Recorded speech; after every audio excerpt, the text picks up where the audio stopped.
Tasavvur qiling, siz bir haqiqatni bilib qoldingiz va shu ondan boshlab urush degan tushuncha sizning ko'zingizda butunlay o'zgarib ketdi. Oldin urush deganda portlashlar, raketalar, tanklar va askarlar ko'z oldingizga kelardi. Endi esa sukut, ko'rinmas qarorlar va bir soniyalik tanlovlar haqida o'ylay boshlaysiz. Chunki asl urush maydoni xaritada emas, balki ongda boshlanishini tushunasiz. Kim buni anglab yetgan bo'lsa, u endi urushga boshqacha qaraydi. Bugun dunyoda eng katta kuch baland ovoz emas. Eng katta kuch bu jimlik. Chunki jimlik ortida tayyor turgan imkoniyatlar, hisob-kitoblar va oldindan belgilangan natijalar yashiringan bo'ladi. Kimdir tugmani bosadi, kimdir faqat oqibatini ko'radi. Va ko'pincha bu jarayonda hech qanday signal, hech qanday ogohlantirish bo'lmaydi. Urush boshlanib bo'lganini odamlar kech anglaydi. Avvallari urush yillar davomida tayyorgarlik ko'rishni talab qilardi. Qurollar ko'payardi, qo'shinlar joylashtirilardi, dunyo buni sekin-asta sezardi. Hozir esa hammasi bir zumda o'zgarishi mumkin. Bir qaror, bir buyruq va butun strategiyalar ahamiyatini yo'qotadi. Kim buni tushunsa, u kuchning qayerda ekanini ham tushunadi. Eng qiziq tomoni shundaki, zamonaviy urush ko'p hollarda ko'rinmaydi. Hech kim osmonda alangani ko'rmaydi, yer larzaga kelmaydi, ammo tizimlar ishlamay qoladi, aloqa uziladi, muvozanat yo'qoladi. Bu esa an'anaviy qurollardan ham kuchliroq ta'sir qiladi. Chunki u odamlarning fikrlash tarzini o'zgartiradi. Qo'rquv portlashdan emas, noma'lumlikdan keladi. Buni bilgan odam urushni faqat jang maydoni deb qabul qilmaydi. U urushni vaqt bilan, axborot bilan va sabr bilan bog'laydi. Qachon harakat qilish, qachon kutish va qachon umuman jim turish kerakligini anglaydi. Chunki zamonaviy kuch shoshilmaydi. U shovqinsiz ishlaydi va natija kelishini biladi. Tarixga qarasak, ko'p imperiyalar qudratini yo'qotgan, chunki ular urushni faqat kuch bilan hal qilish mumkin deb o'ylagan. Ammo bugun kuch boshqa shaklga kirgan. U ko'zga ko'rinmaydi, lekin hamma joyda mavjud. Kim bu haqiqatni bilsa, u endi galabani ham boshqacha tushunadi. Galaba bu faqat dushmanni yengish emas, balki umuman jangga ehtiyoj qoldirmaslikdir. Shu sababli zamonaviy dunyoda eng xavfli odam eng baland ovoz bilan gapiradigan emas.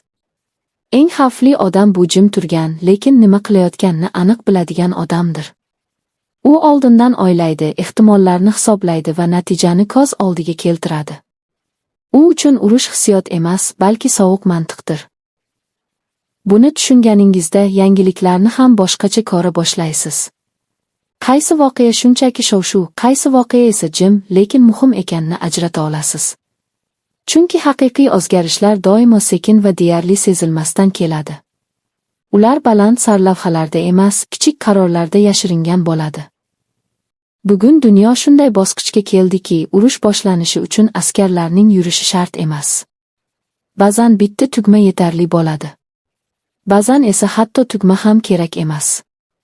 Oldindan yozilgan tizimlar o'z ishini o'zi bajaradi. Inson faqat tomoshabin bo'lib qoladi.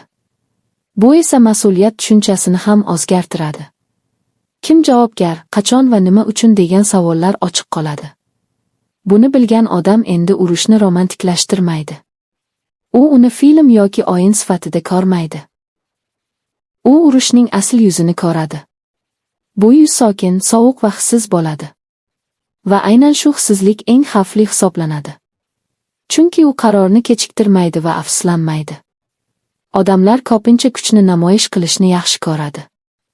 Ammo haqiqiy kuch o'zini ko'rsatishga muhtoj emas. U borligini bilganlar biladi, qolganlar esa faqat taxmin qiladi. Bu taxmin esa doimo qo'rquv bilan aralash bo'ladi. Chunki noma'lum narsa har doim qo'rqinchliroq. Bugun yosh avlod urush haqida boshqa avlodlarga qaraganda boshqacha o'ylaydi. Ular uchun urush bu faqat tarix darsligi emas, balki texnologiya, axborot va tezlik masalasidir. Kim tezroq o'ylaydi, kim tezroq moslashadi, kim kamroq xato qiladi. G'alaba endi kuch bilan emas, tushunish bilan o'lchanadi.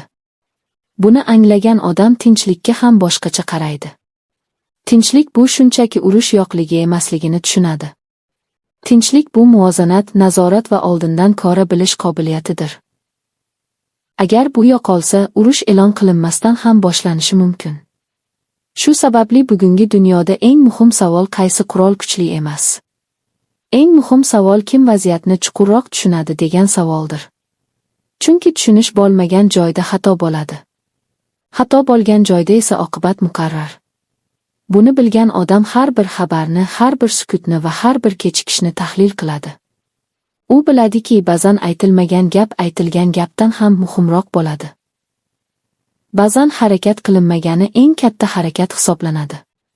Bu fikrlash tarzi oddiy emas, lekin u zamonaviy davr talabidir. Oxir-oqibat urushga boshqacha qara.